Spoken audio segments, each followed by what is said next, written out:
Good afternoon. It is Monday, October 18th, 2010. Well, we've got the national elections coming up in a few weeks. Looks like the Republican Party is going to take away quite a few seats. The analysts are predicting that the Republicans definitely have the House in the bag. The Senate, we don't know. Probably, I would say not. But definitely the House. So, is this good news? Can we expect any change from these elections in November? Well, I think we can see some change. We're definitely going to see more Tea Party candidates. Rand Paul looks like he's definitely going to win in Kentucky.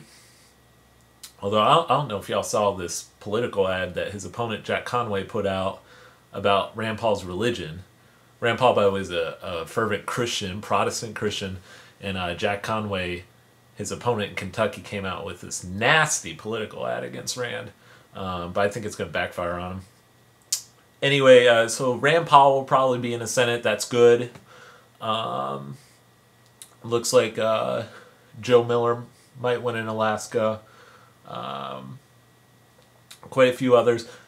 What I'd really like to see, there's a House candidate running against, a Republican candidate running against Nancy Pelosi in her San Francisco district. His name is John Dennis, and he is awesome.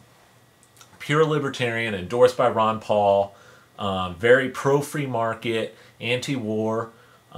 He supports gay marriage, so it's not impossible for him to win a seat in San Francisco. He got the endorsement of Matthew Gonzalez, who is a big figure in San Francisco, ran with Ralph Nader for a Green Party ticket. He got the endorsement of Ralph Nader, so he's getting the endorsement of a lot of people on the left, and so I think I wouldn't be totally shocked to see him pull a surprise victory over Nancy Pelosi. Who knows?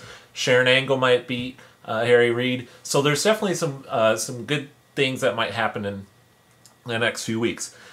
But are we going to see a complete revolution as a result of these elections? I would say not. Not going to happen. And why is that? Because the Congress isn't even that powerful anymore. The executive branch is powerful, but the most powerful branch of all is the fourth branch of government, the Federal Reserve. The Federal Reserve is going to continue, of course, in operation. Now, we might get an audit of the Fed. Sorry, I'm having a hard time with this camera. I know the lighting isn't perfect. I apologize. We might get an audit of the Fed with the Republicans in control of Congress and possibly controlling the Senate. We'll see, which would be great. I mean, that'd be perfect. But the Fed's still going to be around, still going to be printing money out of thin air. And so how much will this change? I don't know. And the executive branch, of course, will still be in the hands of the Democrats. The bureaucratic agencies like the EPA will still be writing laws outside of Congress, which is unconstitutional, but happens anyway. So those things are still going to happen. So we'll see some changes, but don't get your hopes up too much. In other words, even if the Republicans take the House, even if the Republicans take the Senate, I would not recommend jumping up and down in excitement. I mean, I'm not sure how much is really going to change. Speaking of the Fed, I mean, I've been talking about this for last year. Ron Paul and others, Peter Schiff, Alex Jones, a few others have been talking about this for the last decade. So I'm certainly not the only one. But we're really starting to see a decline in the dollar. I mean, it's really getting intense now. It's a little surreal because I've been talking about it for a while. Others have been talking about it for longer than I have. And now we're finally starting to see things come together. Gold is at an all-time high today as I'm speaking. It's at over $13.70. Silver is at almost $25 an ounce. If you look at some of my older videos from a year ago, gold back then was at $1,000 an ounce, and silver was at like $17 an ounce. So if you took my advice and other people's advice a year ago and put your paper money into silver and gold, you would be doing fairly well right now. But if you kept your assets in paper, of course, we've seen a depreciation in the paper dollar since last year, so you've lost money. But it's not too late. If you have, I'm urging every one of my viewers, I know I've got like 100 of you or so, every single one of you, you need to protect your wealth. Gold and silver is a hedge against inflation, and inflation is guaranteed. It's not even a question. How do I know it's guaranteed? Bernanke says it explicitly. Bernanke came out last week and he said there's not enough inflation. He said we need more inflation, and he uses that code word quantitative easing. What does quantitative easing mean?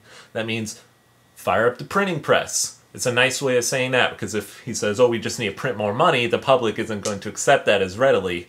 So they give it a real nice technical economic sounding term, quantitative easing, and it sounds all professional, so they can get away with it. But it's guaranteed that the dollar is going down. That's what they want. That's their goal. This isn't my opinion. This isn't Ron Paul's opinion. This isn't Peter Schiff or Alex Jones' opinion. This is a fact that the dollar is going down in value. And so I'm urging all of my viewers, all of my subscribers, please, even if you're poor and don't have that much money, even if you only have $100 or $200 in savings, go to your local coin dealer and buy some silver. It's not that difficult to buy silver. I know I have friends who have less money than even I do, and they've gone and they've purchased old silver coins, like old quarters, old silver dimes. I mean, that's a good investment. You don't want to keep your assets in paper. I'm telling you, please take my advice and do that. And on that note, if you do buy gold and silver, make sure you don't get ripped off. Some of these companies like Goldline, they want to charge a huge markup. They want to mark up their coins like 20%. You don't have to do that. Go to a coin dealer or online, or better yet, in person, physical coin dealer. And don't buy any coin that's marked up more than 5-6%.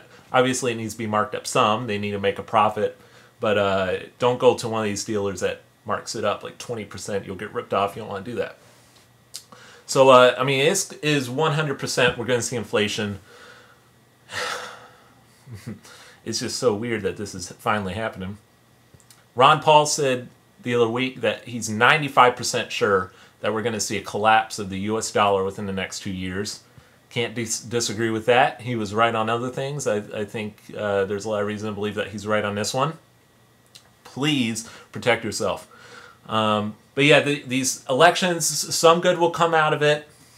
And I'll be pleased to see. I want the Republicans to win the House and Senate. I do. But we don't need more politicians. What we need is more truth. We have too many politicians right now. And some of these Tea Party candidates are politicians. They're not telling you the complete truth about things like Social Security, and how Social Security is a complete Ponzi scheme, and how we need to completely wipe it out. Pay the people, obviously the people who have paid into the system for all these years need to receive their Social Security benefits. So if you're an older American and you're watching me, I'm not against, we're not against you receiving your Social Security payments, but people like me and other younger people, we need to be able to opt out, because it's a horrible system. We don't need Social Security. We need, and of course these politicians aren't talking about that. Politicians aren't talking about the Federal Reserve. Politicians aren't talking about how pension funds are drying up, and how the private pension funds are being seized by the federal government right now. How most of you won't receive your pensions, or benefits will be declined. Look at what's happening in Europe right now, especially in France. They've had massive protests and rallies in Paris over these austerity measures. They're having to cut pensions. They're having to raise the retirement age. I mean, this is all coming to America pretty soon. It hasn't come quite yet, but it will. And so, once again, please protect your wealth. Do what you can to protect yourself against this upcoming inflation, because it's a fact, it's coming, and don't say you weren't warned, because I was here to warn you, and so were many others. But anyway, that's all I have to say, and if I don't talk to you before the next elections, well, we'll see what happens. Talk to you later. Bye.